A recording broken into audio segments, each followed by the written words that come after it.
Thank you for staying around. Thank you for getting that we have two amazing podcasters still left. They're both incredible, and it is an honor to present to you first.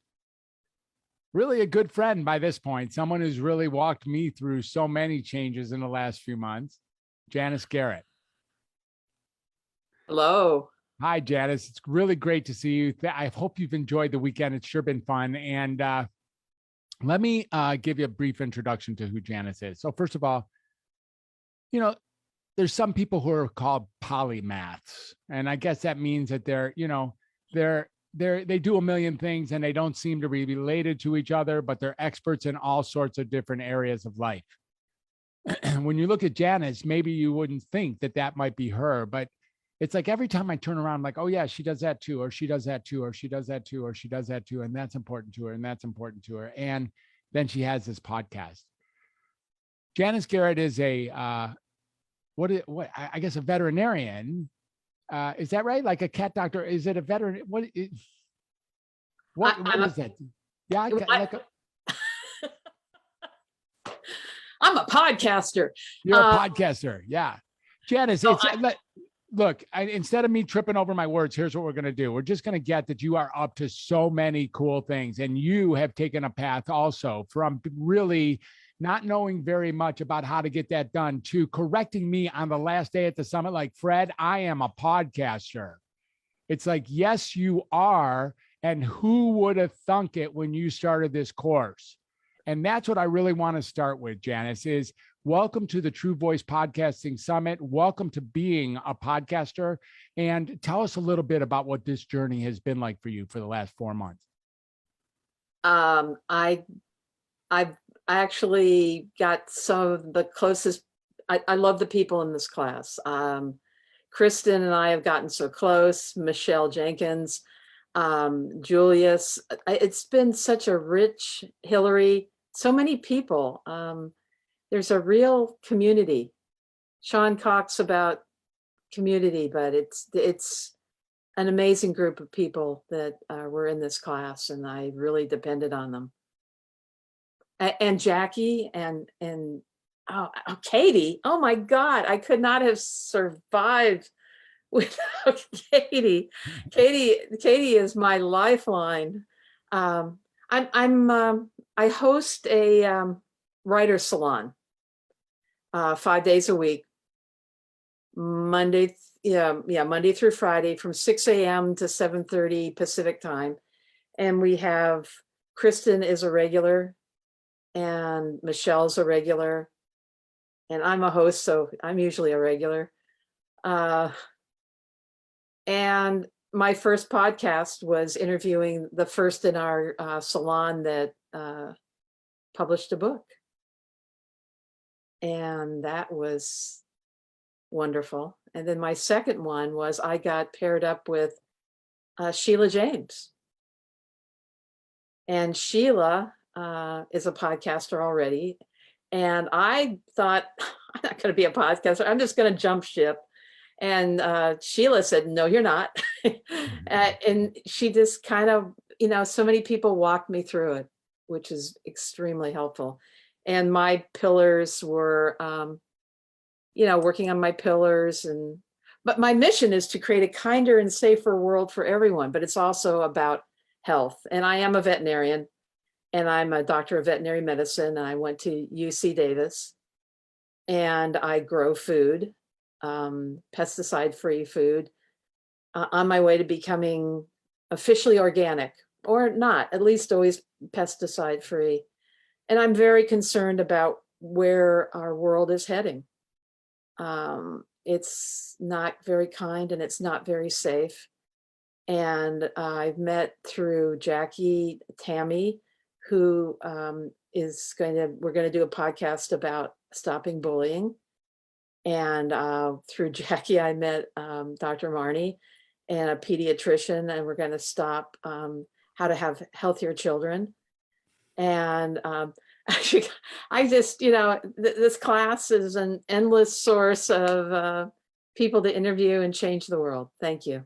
Yeah. Well, It really is. And it wasn't clear that you knew that. There was a point where jumping ship looked like the best thing to do. It looked like the only thing to do, right? I mean, I remember that time where you were just like, it's going over your head, and you'd be like, this is over my head. And you did stick it out. And it sounds like the community was so critical for you to latch on to learn from, and then to teach, because at this point you really are an honest to goodness podcaster, Janice. And it's been quite lovely. The class, it turned in, but it was going too fast for me. And if it hadn't been for the class, and one of the things you said, Dr. Fred, was turn to your classmates. And our classmates were at all different levels. And there's some that already had podcasts. And I never posted anything on Facebook. I just Facebook was not an area I ever particularly cared to go. I just, and then here we are with the podcast and another podcast. And I actually have a small segment that Katie's going to play. Oh, I love that. Yeah. And it's about a kinder world, and it's about random acts of kindness and how we can be kind to each other. And I was talking to Sheila in the podcast, and she was talking, I was the writing salon, because she is going to write a book about her father, Reverend Julius James, and he was a very close friend of Martin Luther King.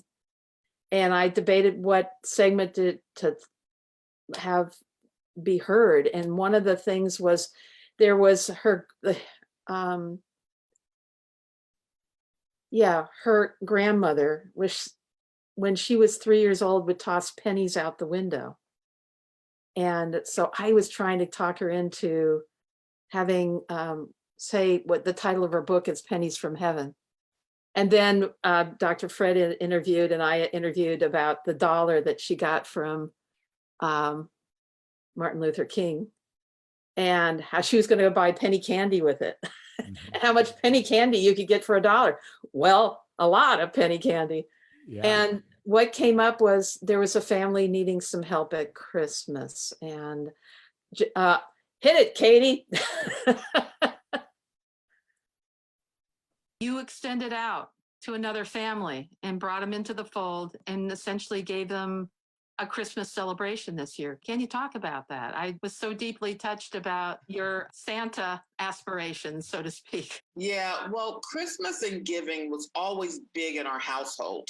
My father was the biggest kid at Christmas, opening most of his gifts Christmas Eve, and then mad when he ran out on Christmas Day. But I like to give and make a difference with others. That's part of my mission in life. It's just in my DNA. And I asked my house cleaner, did she know anybody that could use some support at Christmas?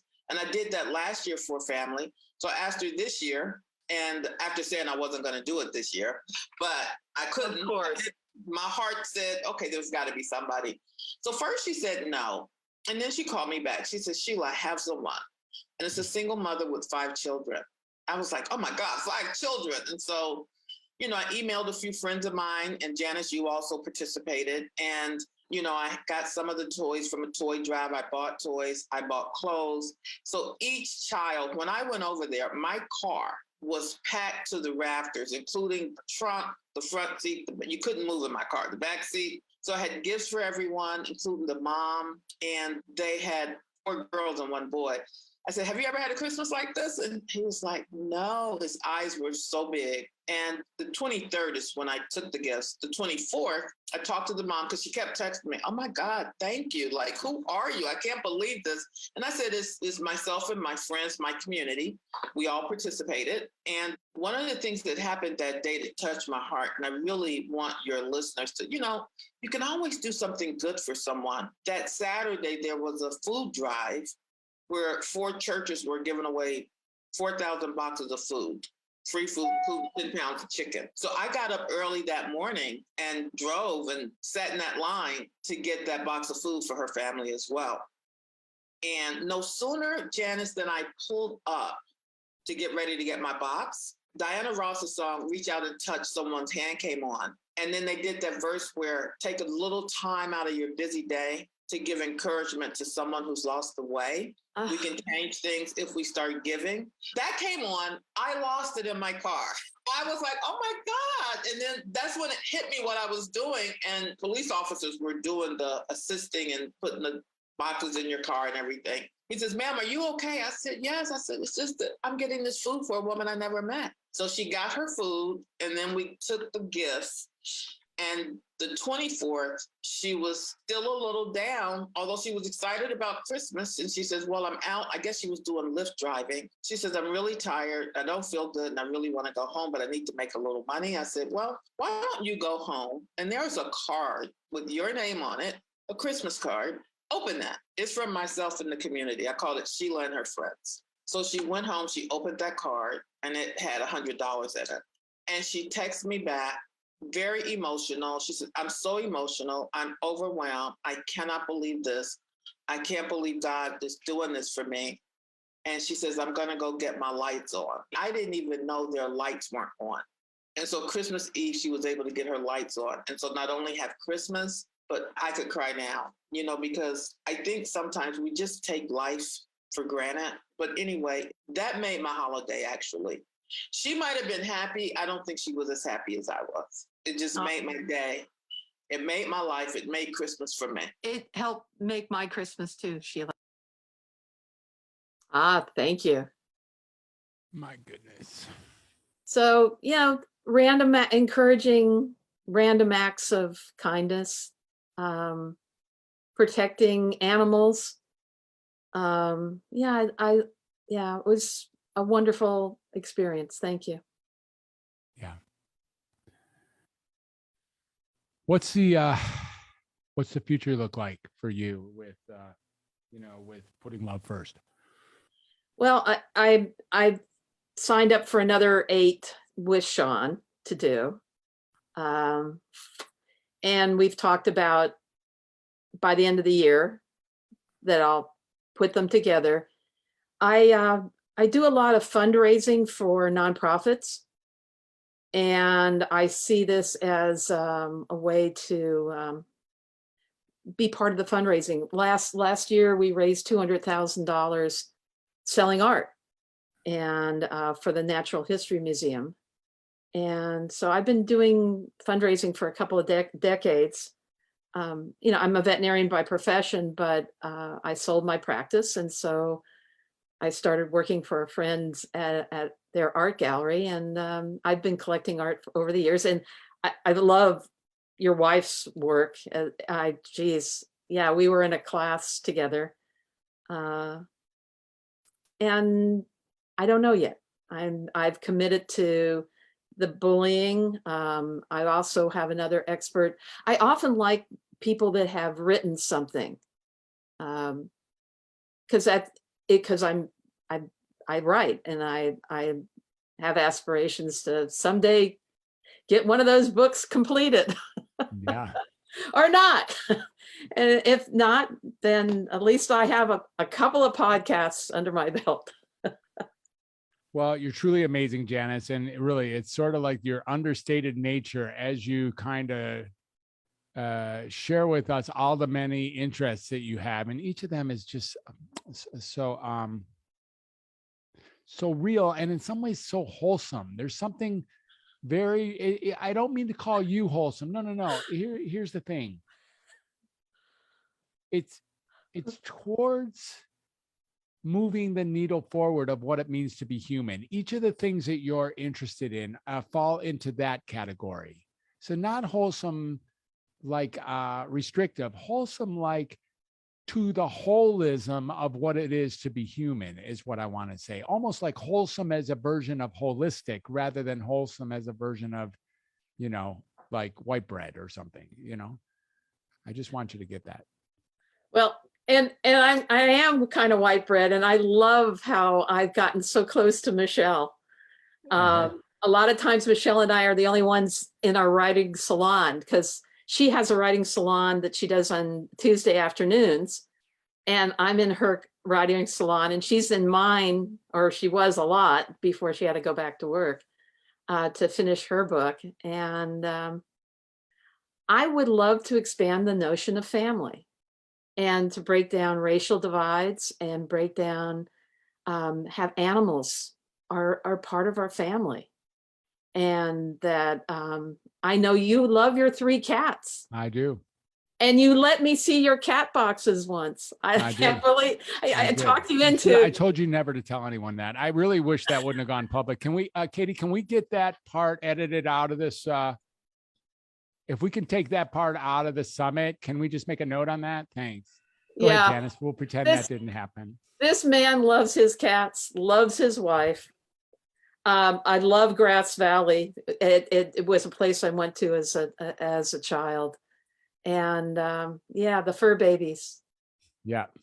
Desposito, Winston, and Valentino, they bring us joy every single day. The whole problem with working out of this particular studio is that they're not here with me, and I do miss them. So if we do work out of the studio, I may have to find a way to transport them here just so that they're here in between on my breaks. So, but thank you. You're right. We love our cats. And what's your email? Oh, I'm not sure I could handle email. No, it's catdoctors@mac.com. I can put it in the chat or got you covered. Oh, wow. You're right. She does have me covered. Yeah, she does. Katie, what would I have done without you? I know. What would we all have done without Katie? So first of all, what would we all do without Katie? Oh gosh, yes. And what Chris. What would we all do? And all of this whole crew. Yeah, pretty amazing. Pretty amazing. Janice, it really is, right? Like, we're going to step up here. We still have one other speaker. And I really, it's to acknowledge Katie and the entire team. We'll do it a little bit early right here because you've referenced it so many times. But my goodness, what a community that we've created. Yeah, it's a pretty fun community. Stay with us, stay in the community. I love you. I'm so glad you're here with us. Keep growing. I can't wait to see how, Putting Love First grows inside of the hands of your post-production team. And thank you for being you, Jan. It's really beautiful. Toodles. Toodles.